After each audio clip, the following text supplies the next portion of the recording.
Ooh. Okay, so as soon as I just came on live, wait a minute. Okay, we're good. Hi, ladies. As soon as I just came on live, like my wireless just went off and then it came back on. So I may have looked like I went off and on. It's my Wi-Fi. Welcome in, ladies. Welcome in. Who is joining me live today? You guys, I'm getting better. I'm really getting better at being able to sing like Adele. And do not come in there and say, "Oh, Amy, you're being delusional." It is my wish, okay? It has nothing to do with you. Don't taint it. Just leave me in my own dream world. Thank you very much. Welcome in, everyone. Welcome in. Okay, so I'm getting slow connection here. I hope you guys can see me and hear me. Welcome in, everyone. Welcome in. Who is joining me live today? Welcome in, Star Jewels. Welcome in. So today's topic is a follow-up from last week. If you haven't seen last week's, much better. If you haven't seen last week's training, check it out. I got a lot of feedback from you guys on certain situations that you're finding yourself that look and feel impossible without it pretty much affecting your livelihood or your situation in a negative way if you do set boundaries. And so you're asking me that the techniques that I taught last week, will it work? Okay, and if it wouldn't work, what else can work? So first thing, I'm going to say yes, it will work. I'm going to give you some specific steps that I use and I've taught other women to use in what I call critical situations that still gets you what you want, but at the same time, you're able to come to a point where the other person also feels like they got what they want as well. So before I go into today's topic, let me take a sip of water first.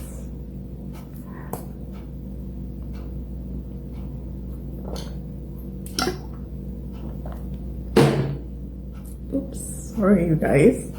I hope that wasn't too loud. Okay, so today is supposed to be 10 to 15 minutes and I need to set a reminder. I just don't want to make this too long.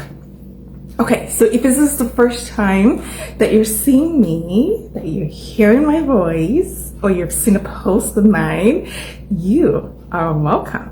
My name is Abby and I am a life, wellness, and leadership coach, and I help organizations train their leaders and teams to incorporate wellness into their lives. I'm also a coach for women in the professional world.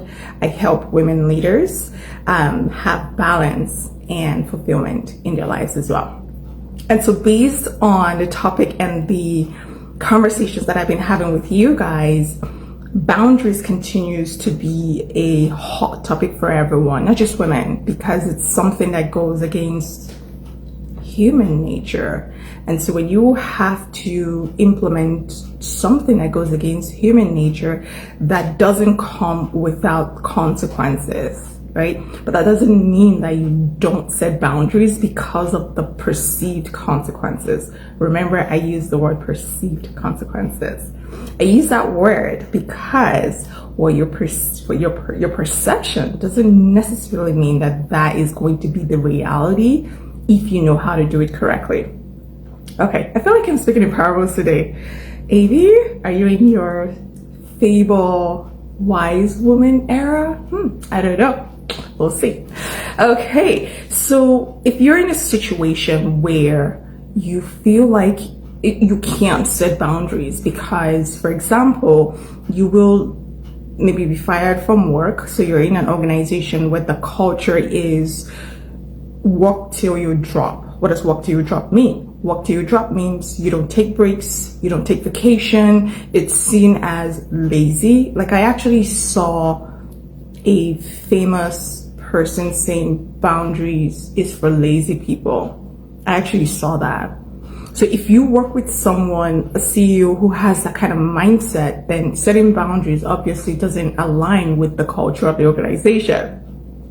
Before I started this work, my advice would have been run, right? And still run. Like, don't, if you can, do not get into organizations where the culture is not good. However, many of you are already there and you cannot afford to quit. So does this mean that you cannot set boundaries? No, excuse me. You can set boundaries. The way that I'm going to teach you how to do it will help you neutralize those consequences that you believe you will receive if you do set boundaries.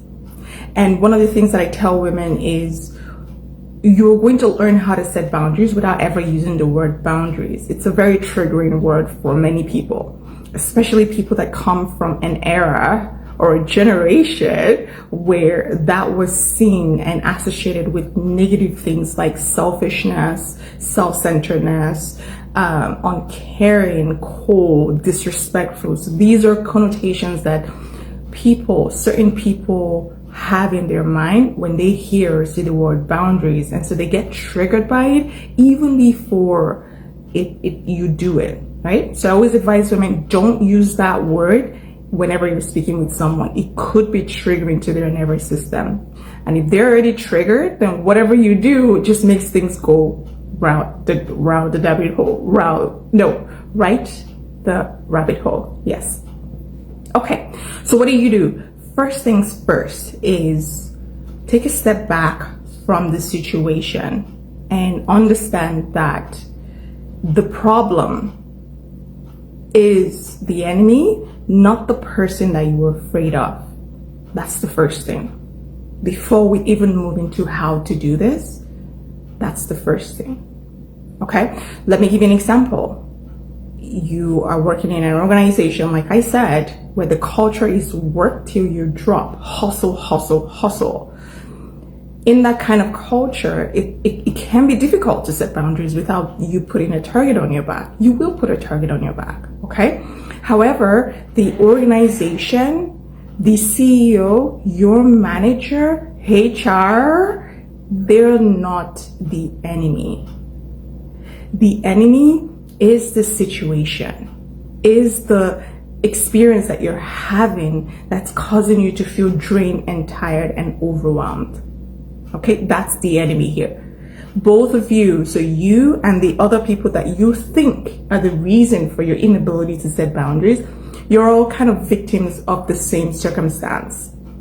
What you are going to learn how to do is when you see them like they are a victim like you. I don't like to use the word victim just because it connotates powerlessness, but let's use the word members. When you see them as members of your own team, then it's easier to be able to set boundaries from a cool, calm, collected place. Okay, step number one, remember that the enemy is not HR, it's not the CEO, it's not your manager, it's not your supervisor. They're not the enemy here. The enemy is the situation that I'm currently facing, the overwork, the expectation, the culture. That's the enemy. Okay.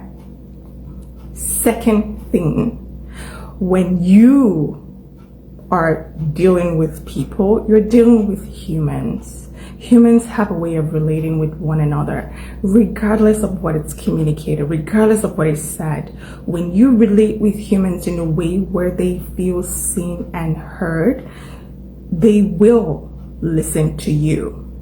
It doesn't mean that you will always get what you want, but you will always get to a point where you also start to feel seen and heard. So what does this mean in terms of setting boundaries? In step 2, whoever you're dealing with that can influence the way that you do your work. So let's use the situation of your supervisor or your manager. When you're relating with them and they're asking you to do something that violates your values or violates the way that you've set out the way you want to live or incorporate wellness. So they set a meeting by lunchtime, for example, or they ask you to do something by 4:30 and you close by 5, stuff like that. understand that, oh, okay, this is a human that's asking me for something. And so I want to seek to understand the reason behind why they're doing it. And I want to do it from an empathetic perspective. So I just want to seek to understand where they're coming from. So that's number 2. Number 2, seek to understand the perspective of the person that's making the request. Number 1, they're not the enemy, the situation is the enemy. Okay? Why am I doing this? We're setting up the stage to pretty much lead you and them into a place where you get what you want and they also get what they want. That's all we're doing. If we don't do this pre-work, you will, if you avoid this, you will trigger their nervous system. You will trigger the situation. You will trigger them, and you will not be able to set your boundaries without backlash. Period. Okay? So in step 2, what you're looking to understand is the perspective of the person. Why is this happening? Now, studies have shown that when you use the word why, it can feel like you're blaming someone. It can feel like you're accusing them. Like if somebody comes to you to say, oh, I need you to get this stuff done, and you say, why? It feels like you're accusing the person, even though you're not, right? Of course, tone of voice, body language communicates more than words, but oftentimes if people have a very sensitive nervous system, using the word why may trigger them. However, your goal in step 2 is to understand why. Okay, how do you do this? Ask questions. Oh, okay, so, you want me to get this report done. How am I supposed to do it within this time frame? Or what is it that you're looking for in this report that you want me to get done within this time frame? So using the words like how and using words like what are less likely to come across as accusatory, like you're trying to accuse the person or you're trying to be disrespectful. Okay, so again, just to kind of recap, when somebody is asking you for something that feels unreasonable and looks impossible and violates your boundary, instead of going into, I'm not going to do this, or instead of saying no, you are going to ask questions where it's almost like you're looking to understand, not almost like you're looking to understand, you're seeking to understand their perspective, you're seeking to understand their motivation for this request. When you have that perspective, it's game over, because now you can use that as you're talking with them to negotiate where it is that you want and they also want to as well. Okay, step 3, when you're asking questions and you're listening to what they're saying, pay attention to when they're giving you reasons or when they're explaining things. So say, for example, your manager is saying, okay, we need this report done ASAP because their director just reached out to them. Instead of saying, no, I can't get it done in this time, you ask, oh, okay, what is it that you would like to see from this report that will help communicate to the director the message that you want them to hear?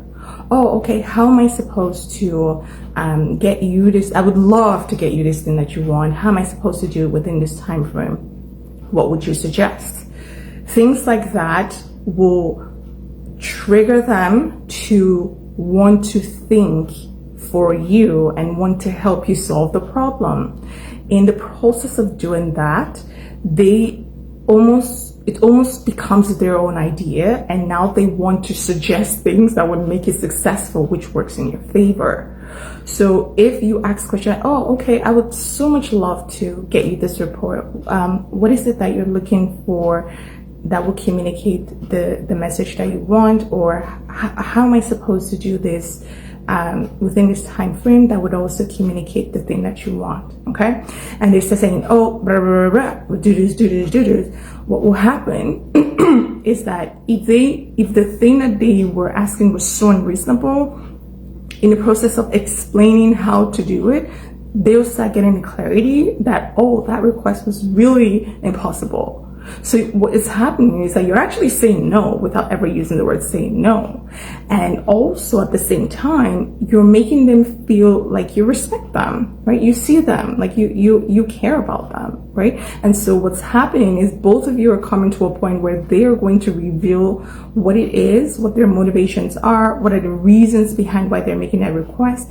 And you will be in a better position to see how you can use that to help them get to where they want to get to without violating your boundaries. And the process that I just talked about will get you there. And then as you're talking in step 3, again, you're paying attention and you're listening. And whenever they say something that you need more information, you'll be like, oh, okay, well, seems like if we do, instead of doing a 5-page report, excuse me, ladies, so it seems like if we do just a 1-page report, will that get you the answer that you're looking to communicate to the director? Yeah, that should work. And remember, they've already told you how to do it. So you're pretty much just agreeing with them. When you do this, you're not triggering their nervous system that would make them feel stressed when they hear no from you. But at the same time, you're not saying yes. If you notice, we never said yes. You never said yes. What you just said was, I would love to help. How would I do this within this time frame to be able to get you what you want so that you can be able to communicate that thing?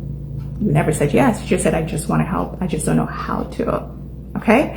And then once that step 3 is done, what you'll find is that most of the time people will walk themselves back, and you will be able to get to a point where you're able to enforce your boundaries. You never have to use the word no, but you also never have to use the word yes. Does that make sense? And that's how you set the boundaries, pretty much.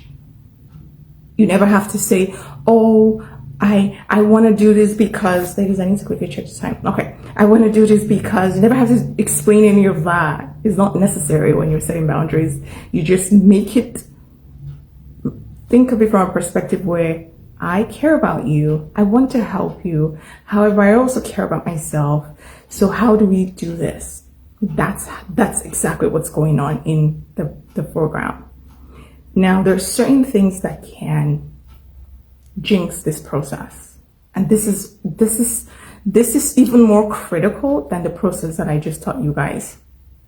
What is that? Your ability to manage your emotion. Communication is, I think studies have shown, is about 7 to 10% words, or is it 7 to 30%? I need to check that for you guys.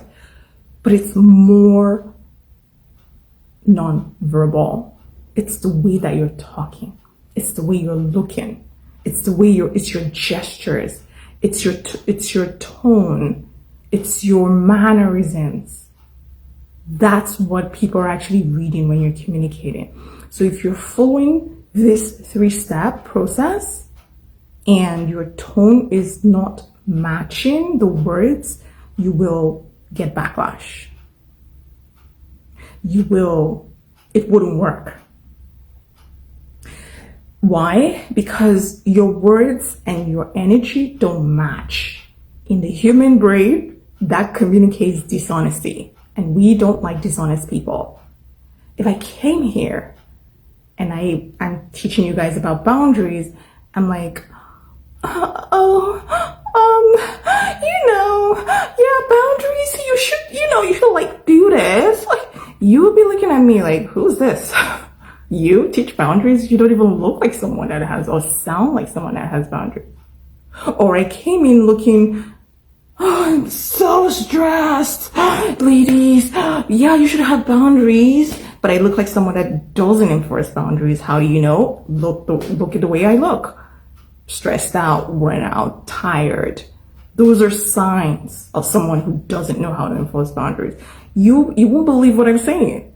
So this is important. Learn how to manage your emotions. Next month is almost coming. Next month, we're going to talk about emotional intelligence. This is the key to life. This will unlock doors and lock doors for you. But you need to be able to manage your own emotions before you can actually set boundaries with people, especially within the context of work and business and other areas of your life that you are dealing with external people that are not your family members. Okay? I don't want this live to be too long. I hope you guys enjoyed it. If you have any questions, feel free to let me know. Other than that, ladies, thank you for joining me. I will see you next week. Or maybe not. No, I will see you next week, but maybe earlier. Who knows? Okay, bye.